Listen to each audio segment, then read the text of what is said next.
throws, and it's intercepted. It's intercepted by number 22. That's Clifton. He's got the left edge. Turns on the Jets. Still on his feet. Touchdown, Calaveras. What a play. Up to a running back. That's Ferrante over to the right side. He comes back up the middle. He's got room. One man to beat. He turns on the Jets. There he goes. Touchdown, Calaveras. What a play.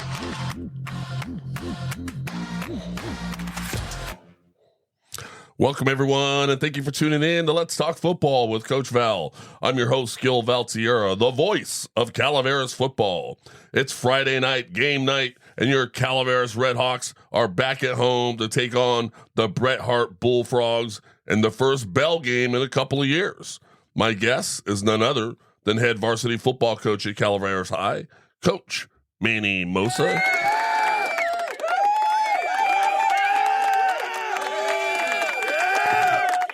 Coach, thanks for joining us. Thanks for having me. It's been a couple of years. Bell game, victory bell. I mean, there's a couple of years, and some of these players are probably going, "What's that? Yeah. What's that mean?" Yeah, it has. No, I'm happy they can field the team this year. It's been a while. A lot of good memories from years ago about the Bell game. You know, Bret Harte, they've had some very good football teams in the past, and I know it's been rough as of late, but it's good to see them back in it. You know. Yeah. So we'll dive into that a little bit more later. We'll talk about the Bell game, some of the history, tonight's game, all that good stuff. When we get to that, right now we want to go around the rest of the Calaveras universe, talk about our Calaveras youth teams. They were back at home taking on AMA, which is Bret Harte essentially, right? Yep. Their junior program. Coach Greg Mills sent me over info on the junior novice team. They were victorious 42-0 over AMA. It looks like Jax Watson had 80 yards rushing, 3 touchdowns, 5 tackles. Tucker Mills 113 yards rushing, 1 touchdown, 5 tackles. Bronson Jenkins had 4 tackles. Gino Varney, 57 yards rushing and 2 touchdowns and 5 tackles. Vincent Vela, 3 tackles. Talon Sink, 1 tackle. Trent Hughes with a tackle. Maxwell Green with a tackle. Brendan House with a sack. Silas Prince with a sack. Thomas Steinhoff with a sack. And Coach says big shout out to the offensive line leading the way to a great rushing game. Those guys are Riker Kwashnick, David Amistoy, Thomas Steinhoff, Brendan House, Vincent Vela, and Trent Hughes. Coach, comments on that junior novice game? Hey, 10-0. 10-0, undefeated. And, I'll tell you, when you look at the standings, they give you the points you've scored and points you've given up. That novice team has scored 395 points in 10 games. 39.5 points a game. I think that's crazy. Wow. That's crazy for a junior novice team. Next closest team is Linden at 314. So, I mean, I think that is Coach Mills has that offense, man. They're working. Well, great job to them. The moving on to the novice team, the novice Calaveras team was victorious 45-12. Got some info here from Coach Sam Arledge. It looks like the offense had very few total plays, but scored quick because they were big plays. The offensive line had another day blocking for the backs. It looks like Nolan Mint had 4 carries for 173 yards and 3 touchdowns. I mean, this yards per carry for this guy. I don't know who the OC is. We get him the ball more. Right. Ethan Mosa, 5 carries for 112 yards, 2 touchdowns, 22 receiving yards. Hayden Trio, 3 carries for 25 yards and a touchdown. Levi Lim, 2 carries, 43 yards and a touchdown. Gregory Mills, 1 carry, 2 yards and 22 passing yards. The defense dominated the Bullfrogs with 8 of 11 starters on defense, having 4+ tackles for losses. Ethan Mosa had 7 tackles. Leonard Powers, 3 tackles, 1 tackle for a loss. Tyler West, 7 tackles. Gregory Mills, 7 tackles. Cooper Watson, 6 tackles for losses. Hayden Trio, 5 tackles. Landon Nunez, 4 tackles, 3 tackles for losses. Carne Asada, 3 tackles, 1 tackle for a loss. Nolan Mint, 3 tackles and 1 sack. And Brent Fusion, 2 tackles. Levi Lim, McCoy Stouty, Braden Rowe, Roman Armis, Braden Hughes all had 1 tackle each. Coach, you were on the sideline. Comments on that game? Yeah, watching film and seeing what AMA has done this year at the novice level, their games were all really close. Every team they played them tough, and I think the one game that got away from them was their game against Argonaut. So we really wanted to be prepared for them. Hey, it's AMA Calaveras, right? Bret Harte Calaveras. You never know what to expect. What you're gonna see, and they had a good plan against us. We were able to kind of we found some holes, and obviously Nolan Mint, we get him in some space, man. He can move. It seemed like every time he got to the corner, that was it. Yeah. If you give him the corner, that's all he needs. Yeah. We had some pretty good blocking on the edge there. O-line did a great job. Hayden Trillo, the fullback, he's really coming into his own right now. He's really starting to put his pads on people, and it was good to see him get in the end zone as well too. Nice. So a lot of times we get closer to the end zone, well, I should say we don't get close to the end zone. Usually it's Mint running along one. So we were kind of driving down, and it was I think he was about 25 yards out on that one, 20 yards out on that one, but still it was good to see him get in there. Yeah, we wanted to make sure we were ready. We wanted to not we may be the number 1 seed in playoffs, but we want to make sure that we don't get knocked off the last game of the year. You know what I mean? Yeah. So kids were ready to go. Kids worked hard last week in practice, and now it's on to the playoffs. All right. And playoffs next Saturday at Frank Meyer Field in San Andreas. Yes. Be sure to come on out and support the youth program. All 4 teams, junior, novice, JV, and varsity, all 4 teams in the playoffs, round 1, at home at Calaveras High School. Yeah. That's a pretty big deal, so come on out and support the team. Yeah, pretty rare. Yeah. Moving on to the junior varsity youth program, Coach Vince Montgomery sent out info on that. They were victorious over AMA 14-6 in a much closer football game. The offensive highlights, number 22, Carter Lim, had 4 carries for 83 yards and 2 touchdowns. Number 21, Mason Williams, 12 carries for 59 yards. Number 10, Bryce Botello, 8 carries, 46 yards rushing. Number 44, Luca Varney, 1 carry for 4 yards. Number 5, Riley Emerson, 3 carries for 7 yards. Defensively, number 10, Bryce Botello, had 11 tackles and a sack. That's flying around the football field right there. That's a good game.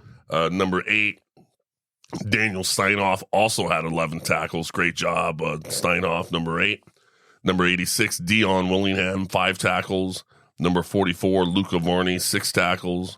Number 99, Ruben Trio with a tackle. Number 5, Riley Emerson with 3 tackles. Number 21, Mason Williams, 7 tackles. Number 24, Wyatt Walker with the tackle. Number 22, Carter Lim with 4 tackles. And number 13, Levi Weldon with a tackle. And number 15, Lucas Moyers with 2 tackles. Coach, comments around that game. Much closer game. Yeah, that was a big one. That was a big one because AMA and Calaveras, they were next to each other, and Calaveras needed to win that game to have the chance of having a home game for first round of playoffs, and they were able to get it done. I think that JV team's really starting to step it up, and they got a test this week. They go against Linden, and Linden kind of blew them out in the game this year, so they're gonna have to figure out how to cover the pass and get after that quarterback. All right, and moving on to the varsity youth team, they were victorious 34-0 over AMA, and the score doesn't show, that it was close or anything like that, but it got pretty exciting late in the game. Those of you who were there, you know what I'm talking about. So Calaveras If you ask me, both won the game and the fight.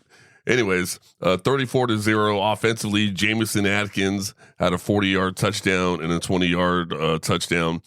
David Devich had a 22-yard scramble for a first down. The day before National Tight End Day, Devich and Ryan James Dickerson hooked up for a 15-yard tight end pop pass for a 40-yard touchdown. So nice. National Tight End Day, they wanted to make sure they threw that in there. Give him the belt. Nice job, Coach Paulson there for Titan Grant had his first touchdown of the season, running a 12 yards. He also ran in 3 extra points. Zayden Orlandi had a 17-yard touchdown as well. Devich had an interception, ran with the 50-yard run back and a tackle. That was a great play defensively for him. Titan Grant had 5 tackles and a quarterback sack. Jamison Atkins, 2 tackles. Jay Wright had 4 tackles. Gavin Verduccio had 2 tackles. Ashton Nunn had 5 tackles and a quarterback sack. Lincoln Graham had 2 tackles. Jay Wright had 3 tackles. Matthew Timewell had a tackle. Angel Haven had a tackle.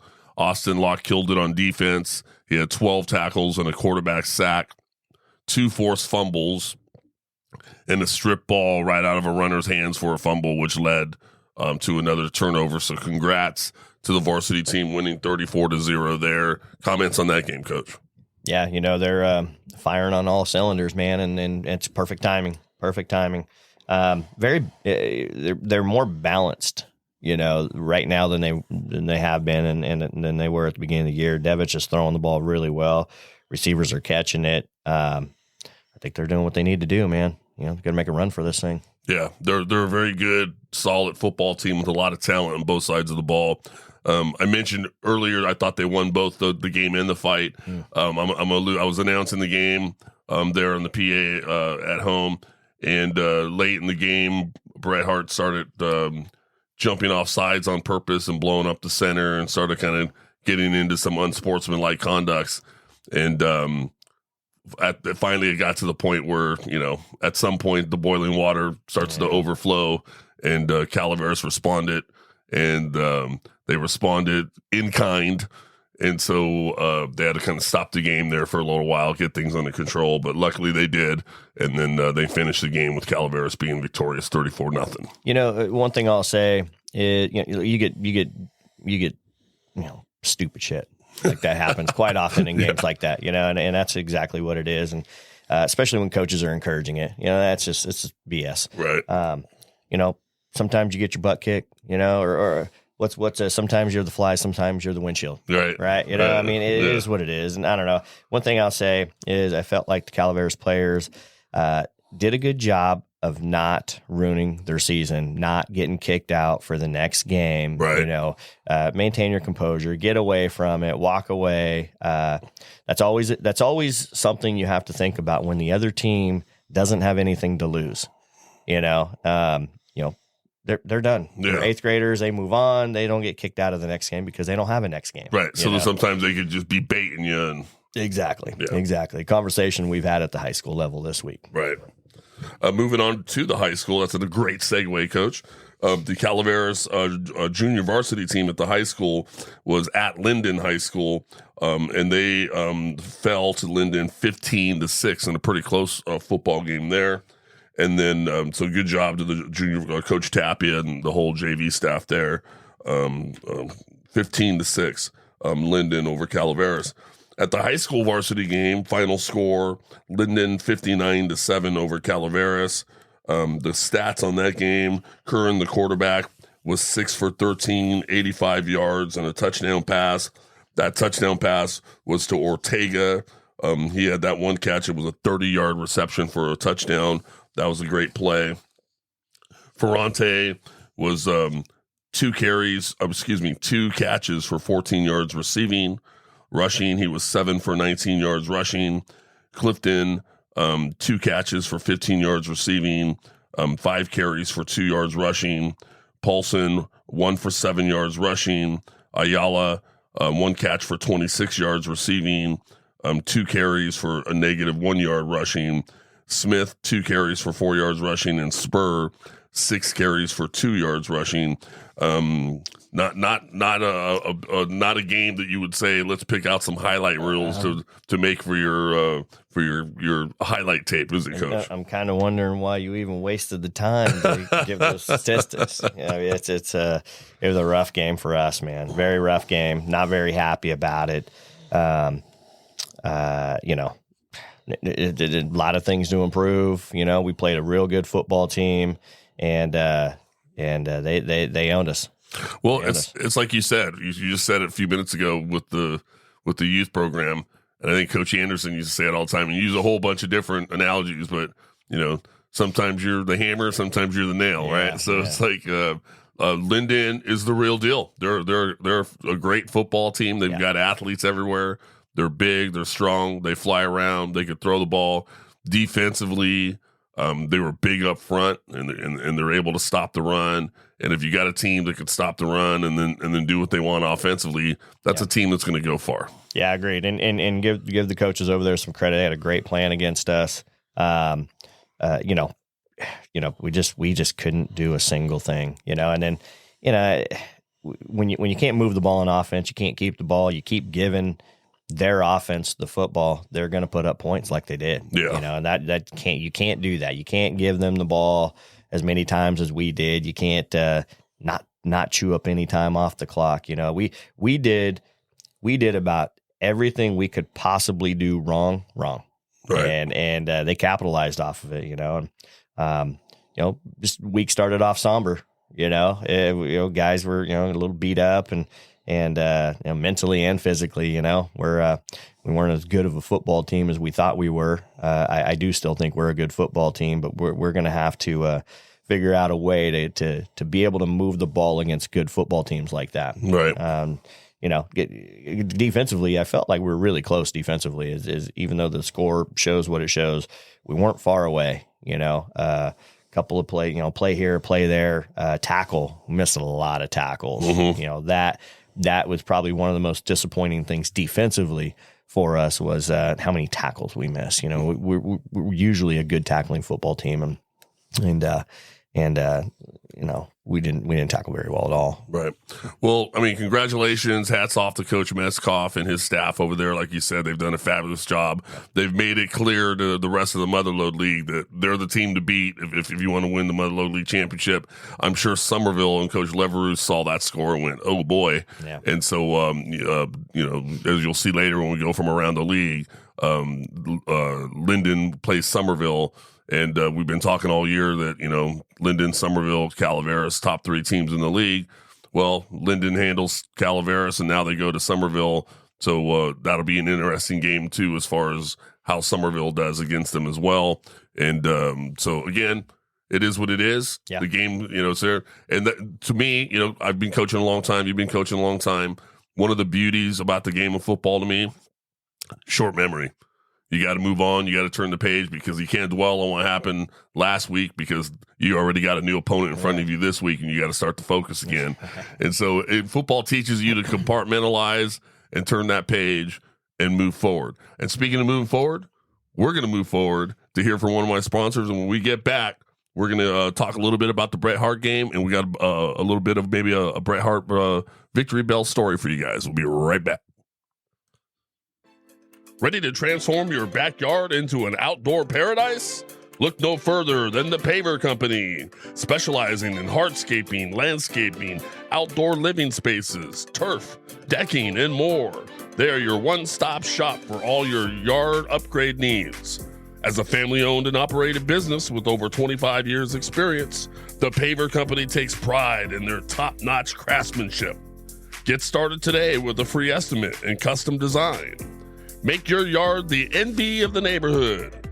Visit us at thepavercompany.com or call us at 916-222-8844 to schedule your consultation. That's 916-222-8844. Let's turn your backyard dreams into reality with the Paver Company. All right, welcome back, folks. So, Bret Harte, Calaveras, bell game. For those of you, most of you should be familiar with it. For those of you that are not familiar with it, the best way I can explain it and paint a picture for you, if you ever watch towards the very last game of the season in college football, they always grab regional opponents, regional foes, Texas and who's it, Oklahoma or whoever it is, Right. Cal Stanford. Cal Stanford has the axe that, whoever it's a perennial, perpetual trophy, and whatever team wins, that team keeps that trophy until the following year. It happens all over the country, and here in Calaveras County, it's always been the Victory Bell. The school that wins paints it its school colors. That school retains it for that year until the following year when the two teams face each other again, and the winner of that football game keeps the bell. Now, historically, last 20 plus years, it's been Calaveras, and that bell's been red a very long time. And I'm sure, Coach, you want to make sure that continues tonight. But why don't you tell us your story and your history around Bret Harte, Calaveras, and the Victory Bell? Yeah, I'm curious, and I think Guy Dossie could help us out with this, but I want to say this is got to be the 117th, 118th game between Calaveras and Bret Harte. It's a long time. That's a long time, and I know there's older schools in the Sac Joaquin section than us, but I don't know. I'm curious to see what other rivalry games have been going on as long as that. It's got to definitely be up there. Yeah. And I don't know about that for sure number. I did confirm with Guy Dossie, who's like our Calaveras historian over here. The last time Bret Harte met Calaveras on the football field and beat Calaveras on the football field was 1999. Yep. So that was that I confirmed. Yeah. So that score, I want to say it was 19 to something. 19-6. Because it was painted on our block wall on the field. Yes. For years, up until 2 years ago when they replaced that block wall. It was there. Something we always pointed at every single year. We always pointed at. So that was 1999. My junior year in high school, 1996, we lost to Bret Harte. Yeah. And again, forgive me. It was kind of like a 9-year run, 11-year run, something like that. It was a pretty good little run, and we lost, and man, people came out of the woodworks. Can't believe you guys lost to Bret Harte. What's wrong with you guys? We didn't have a very good year that year. It was a tough year for us. But I just remember that one game losing to them, how many people noticed and said something. Hey, didn't you play last year? Yeah. You guys lost to Bret Harte. Oh man, we can't go anywhere without somebody saying something, And so, the following year, leading up to it, we were all we were hitting the weight room pretty hard, and we did okay that year, and we were getting ready to play Bret Harte, and I just remember we throttled him. We got him, and I remember the bell was in their bus after the game. Ooh. And we wanted the bell. And I remember one of our linemen, Kevin Willard, went to the bus, the Bret Harte bus, pulled the doors open, grabbed that bell, and probably had, 25 football players onto the field, cheerleaders, and we got it back. And I remember that moment. It was fulfilling considering we had lost it the year prior. So let me just make sure I understand you correctly. They had already lost the game, but the bell was still in possession of Bret Harte on the bus. Yes. And they're trying to jack you for the bell. Yeah, I don't really know exactly what happened, but I just remember our big lineman Kevin. He went and he wasn't having that. No, he got it, and we got it back. That was cool. Had to repaint it, of course. That's hilarious. Yeah. So this year, I guess off a technicality, we lost it a few years ago. So they sanded it down. There's no paint on it because they have not had a varsity football program since. Right. So, I guess from what my understanding is, the bell is sanded down, ready for paint. Whoever wins the game gets to paint the bell back to their color, get it started off again, I guess. So. Right. But, man, that thing's been around a long time. Long time. Whoever built it originally did a very good job. Man, that thing's been tossed around and dropped and passed around. And, but but it's cool. It's a good deal. It's good rivalry, and even for when you're maybe the team that isn't supposed to win, it's a little something extra to get you fired up for the game. Sure. And like I said, it's been around for so long. We've talked about this. Traditions, they're going. Mm-hmm. People are getting rid of traditions. That's just got to keep them alive. Yeah. And this is one of those things we got to keep going. We need Bret Harte's help too. We got to keep this bell thing going because, a tradition that, hey, we got a 3-year tradition. Nobody cares about that. Right. But the tradition that's 100 and something years old, that's something we got to keep alive. And I agree. And I feel like tradition and those types of things, it's, it kind of pays homage to everybody else who's done it before you, right? You're like paying tribute to them. Yep. You're doing it now, but guess what? There's been a lot of people that's done this way before you, so it's kind of paying tribute to them. I'll give you an example, Coach. So, very, very good friend of mine, God bless her soul. She passed away a few years ago. Her name was Deanna Brown. Absolute sweetheart of a woman. In her later years, and she was retired, she'd work a couple days a week as volunteer over at Mark Twain Hospital and like the flower shop and the gift shop. She'd always come in to see me, and we'd do a little bit of business and talk. But the main thing she'd always want to talk to me about is Calaveras football, because Deanna went to Calaveras High School back in the 50s. Wow. So she was a Redskin way back in the 1950s. And I remember on Bret Harte week on one of those games quite a few years back, she came with me to football practice one day, and I walked her down and got the whole team together. I remember that. And she talked to the entire team, and all this team saw, like, who's this old lady? Yeah. And so this old lady was on this campus saying, you better beat Bret Harte, right? 50 years ago, right? And she absolutely just loved being able to go down there and talk to those guys. She told stories of things schools used to do to each other because of the rivalry, and just all the crazy shenanigans that would go on. But now what would happen was, and she lived like right by the high school, so on Friday night she can hear the crowd. Yeah. And Monday morning, I'd get into work after a game Friday night, and I'd have an email from Deanna Brown going, so what in the heck's going on?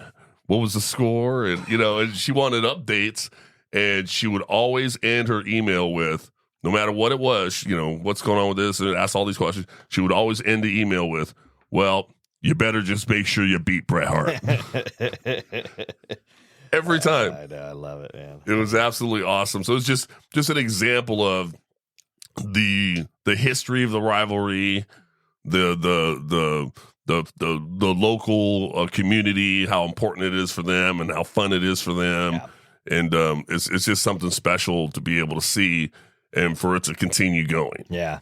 And again, another question for Guy Dossie, but Calaveras has been on top as of late, but it hasn't always been that way. Bret Harte's they've had their years too. And I'm curious of what the overall statistics on that is. I'm kind of curious. Bret Harte, they've had some really good football teams in the past. Yeah, like over the years, like how many, all that stuff. I would guess just off of probability that based on what's happened the last 30 years or so, that Calaveras has got to have the overall lead as far as how many times they've won it. Probably. If you're talking about the history of it. And my guess is Guy Dossie is going to have something in the newspaper this week that'll probably speak around all that. So we won't give up any secret. Just make sure you sign up for the Calaveras newspaper. Go get you a copy. Sign up for CalaverasEnterprise.com, and that'll get you all that historical data. But yeah, big game, big important game. It's just fun. It is fun. I mean, we do the George and Annie Long, man. They were doing the Bret Harte breakfast for years, and they feed the football players, JV, varsity, cheerleaders, and that's kind of passed over. They moved out of state, and now the Matt Brock's taking care of that, and awesome. And it's just really cool. You get the kids there, and in the past it's been before school, so we're there. Usually they're around 5:30, 6 o'clock, getting everything ready to go. Kids show up about 7, they're done about 8, and then they head to school. This week a little different this year. We don't have school the day after Halloween. you know how things are nowadays. I guess right? sugar hangover, I guess. Right. Too many Give Snickers. the kids a day off after Halloween. Trick-or-treating. But no school, so yeah, we'll go a little bit later now. We don't have to wake up so early. So Well, there you go. yeah, but that's it. That's just just it's nothing crazy. It's a great tradition that we've always done. You know, And it's happening everywhere. I mean, you go across the river in Amador County. Amador's playing Argonaut, right? It's always that last game of the regular season. You play your crosstown rival and have fun. It's a whole lot of fun for the entire community. Yeah. Well, and you know, going back to our league, you know, years before, you know, when Sonora was not in our league, before they were in our league, Linden was, and Linden Somerville was a rivalry. Right. So that's back. Right. You know, so I'm kind of curious what they got going on over there. I'm sure they got some different things happening, you know, and it's going to be a big game on top of it. So, right. Exactly. Rivalry week. It's important. It's fun. Yep. All right. Well, let's move on to our new segment from around the league. The next segment. Obviously, we already spoke to Calaveras. Linden was victorious 59-7. And then tonight, Bret Harte will be at Calaveras. So Calaveras at home at Frank Meyer Field in San Andreas for that Bell game. Come on down and watch it. It'll be a lot of fun. Riverbank beat Bret Harte 14-0 tonight. River Islands and Riverbank will go at it. That game's going to be interesting to me. River Islands and Riverbank. Both of them have been kind of in the bottom part of the league all year. River Islands has managed to get a couple of wins. They both beat Bret Harte. That's going to be interesting to see who wins out of those two. Yeah, both 1-4 in the league. Somerville was victorious over Big Valley Christian 47-21, and tonight, as Coach mentioned, Linden will head up to Tuolumne and play Somerville at Somerville. So Linden at Somerville. River Islands lost to Viewpoint last week, 49-6. And Big Valley Christian tonight will be at Florin. I think that's Sacramento team or non-league game. I'm assuming. I'm assuming Big Valley had a Millennium this week. Probably. Yeah. Probably. Makes sense. Millennium's Tracy and Big Valley's Modesto, so they're kind of next to each other over there. Good for Big Valley setting up another game, though. You know, absolutely. They play Somerville tough. They did 47-21. You know, I mean they're right there. You know, I don't know where they stand in that D7 bracket, but you know they could play each other again. You know, kind of curious how that D7 bracket goes. Who knows, right? So overall, Motherlode League standings. We mentioned earlier, Linden on top of the mountain. They're 8-1 and 5-0 in league. Somerville right behind them at 8-1, 4-1 in league.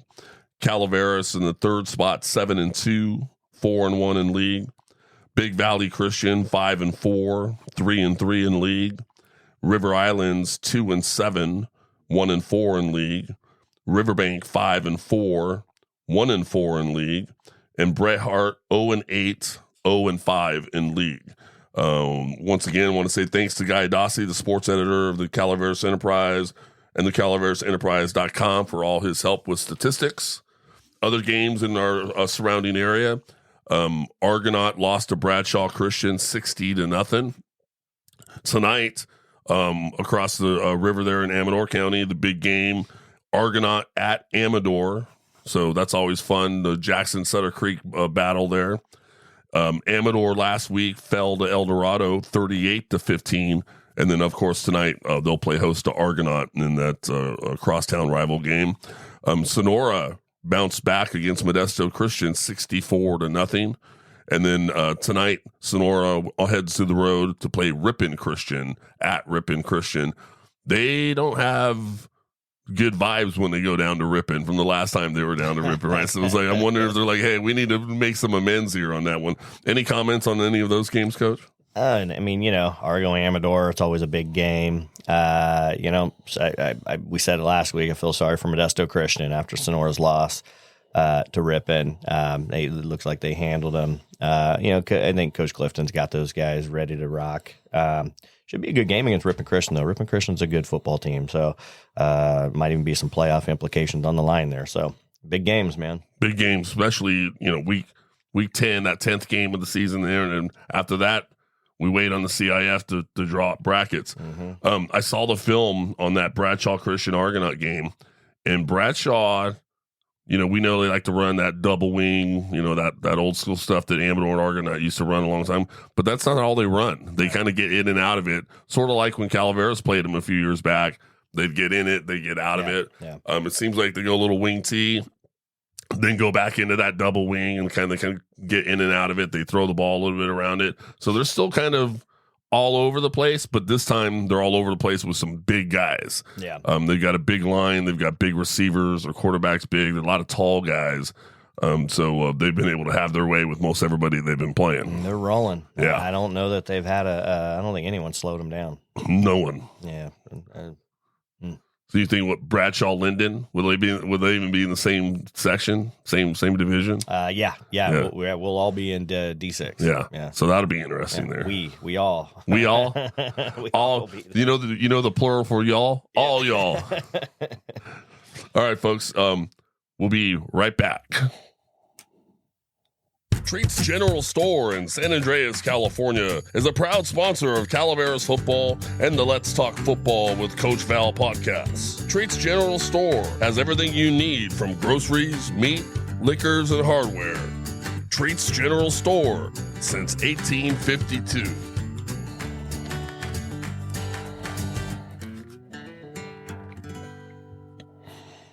All right, welcome back, everybody. Coach, we're going to move on to what we call This Week in Practice and Keys to the Game. So obviously, we already talked. Bret Harte's coming over to Calaveras. How did practice go this week? What's Bret Harte running offensively, defensively? What do you think the keys of the game are going to be? Yeah, when you come off a game like we had last Friday, there's plenty of things you can work on. So practices have been full this week. We've worked on a lot of things and Bret Harte, defensively, I got to be honest, defensively, who knows what they're going to throw at us? You know what I mean? It's rivalry week. We've seen some things that they do defensively. So who knows what we'll see there? We got to be prepared for it. We've seen just about any type of defense you can run this year. So we should be, and we ought to be prepared for anything that we see. It's funny you mention it because I've always felt like historically, Bret Harte can come out and say, all right, we're going to be a wing team, and they run wing T, and they do it all season long, all 9 games. Then they get to Calaveras in week 10 and have a whole new offense that's just for Calaveras, and it's nothing that we've seen on film. And they said, yeah, take this, guys. And so they've been known to kind of pull stuff like that. Yeah. So you're right. You kind of almost have to prepare for anything. And that's kind of exactly what we've seen so far, wing T principles. They'll spread you out, try to chuck it, So who knows? We got to be prepared, and again, hate to keep going back to last week, but fundamentals. We have to be fundamentally better. We have to tackle better. We have to block better. If we tackle better and block better, we'll be all right. Right. If we don't, it's going to be a long day again. Yeah. Now at 0-8, they've yet to win a game. They've yet to win a league game. They've got nothing to lose. Exactly. So I'm sure you've probably talked with your guys about, hey, there's a little bit of a chip on your shoulder because of the crosstown rivalry thing, but don't do anything dumb to get yourself kicked out of the following week's playoff game, exactly. right? Exactly. Yeah. We have something to lose. We should be in the playoffs. Don't want to lose anybody for the first round of the playoffs. Right. So don't fall into that trap. Yeah. Because it's going to be there. Yeah. There's no question. It happens. They have nothing to lose. Yep. They have nothing to lose. Happens every year. Yeah, they'll come out with different stuff. They'll come out with trick plays, tackle eligible plays, reverses. It's almost like, Barnum and Bailey Circus is like, put together a football team. And now all of a sudden it's like, oh, Jesus, what is this? Well, and look, like you said, let's say you're on Bret Harte, you're one of the players, you're 0-8. What more at this point in the season, what more would you want than to just come in and beat Calaveras? It'd be huge. It'd be, yeah. So why not? Right. Why not? You know what I mean? So we got to be prepared for that. We got to be prepared for a little extra effort on their part. You know what I mean? So we'll see how it goes. I felt like, our guys, we came back to work this week, and we didn't lose anybody. After a loss like that, felt like you kind of just flushed the league title down the drain. Sometimes you lose some guys, and we didn't lose anybody. Everybody showed up, and we're healthy. That's the other thing too. That's good. We came out of the Linden game a little banged up, but healthy. So that's okay. We got to get in here tonight, and we got to get after it. Got to get back to doing what we do. Get after it. Put some points on the board. Hopefully, get a win and get ready for the following week. All right. It's got to be tough to think. I think we talked about the Big Valley game having some characteristics of a trap game, right? Big victory, emotional victory over Somerville by 1 point, having the bye week immediately after that, and then coming off the bye week and playing a team that you're supposed to beat. Then all of a sudden there's some mistakes. Yeah. There's then the other team's playing hard, and you start to go, whoa, they're not going to just lay down for us. And then now when you come into this week, you kind of think some similar vibes as far as, hey, we just got a big old dose of humble pie. We're not feeling so good. We got beat up a little bit. Now we got a team that we should be able to beat, but we're not feeling so good. Yeah. They're going to come in going, hey, we ain't got nothing to lose. Screw these guys. And then, they're coming in, pedal to the metal. Let's go. And so Calaveras has got to be ready to go and be fired up and play on, pumping with all cylinders. Agreed. And for our guys, the way we came out at the beginning of the year against Stone Ridge Christian, we got to be that team. Ripon Christian, we were not ready to go. Somerville, we were ready to go. There was a difference in the team in the locker room before we step foot on the field that I can see, and that's the team we need. The team we had last week, we don't want that team.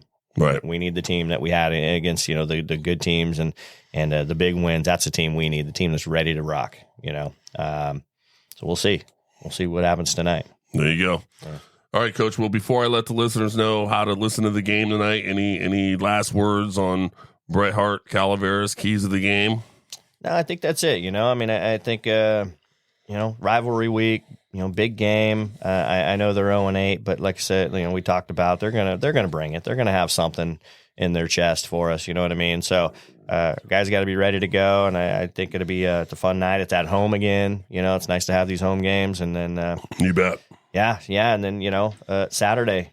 Big day at Calaveras Saturday. I think it's rare that the youth level will have 4 home games for the playoff. That's pretty rare. So the kids are working really hard down there. They are. They do a fantastic job. Yeah. I call the games on the PA there at the stadium, and it's a lot of fun to watch those guys go. And you could see the level of effort in their heart, and you know that their heart's in it. A lot of hard work going on down there, that's for sure. You bet.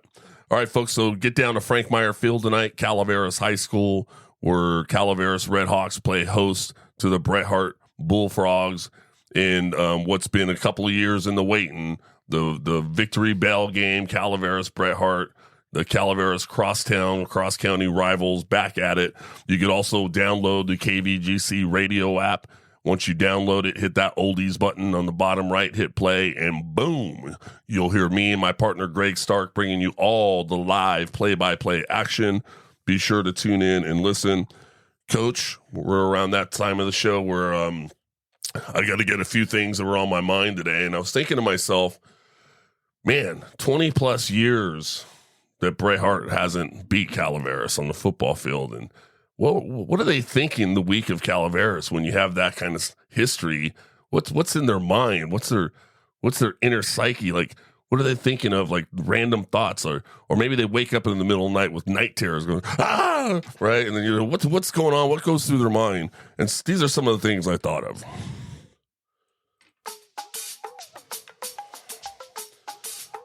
There's an entire generation of Bret Harte football players who are thinking to themselves, what's that victory bell look like? You can't miss what you never had. Who's your daddy? Someday, maybe we could be just like Calaveras and wake up in the morning and piss excellence.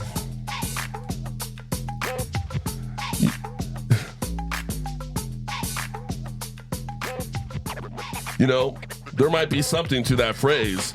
If you can't beat them, join them. The last time Bret Harte beat Calaveras in football, Y2K was something to fear. Britney Spears was on top of the charts, and there was no such thing as a smartphone. Bow to your sensei. The last time Bret Harte beat Calaveras in football, I was watching the game show Who Wants to Be a Millionaire on primetime TV. You remember Call a Friend? I was storing my VHS tapes and trying out this new technology called DVD. They hate us because they ain't us. You know, Stockholm Syndrome dictates that you begin to have positive feelings and even emotional bonds with your abuser. Calaveras Redhawk football. Bret Harte's worst nightmare. Get down there tonight, 7 p.m., Frank Meyer Field. Friday Night Lights. Calaveras Redhawk football. Tonight, who's going to be the bug? Who's going to be the windshield? Who's the hammer? Who's the nail? We're going to find out. Let's go!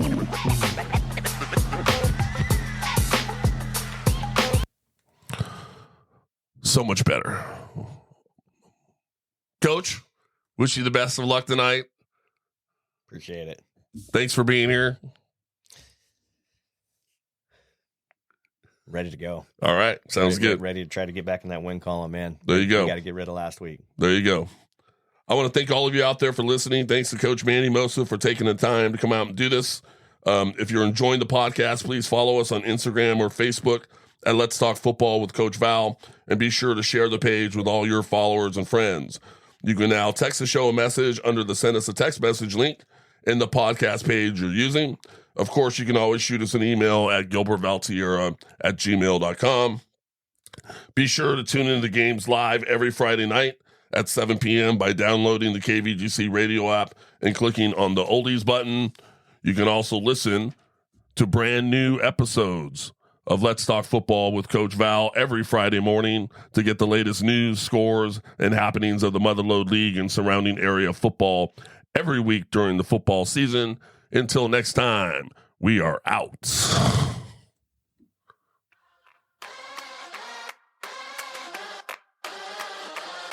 And it's intercepted.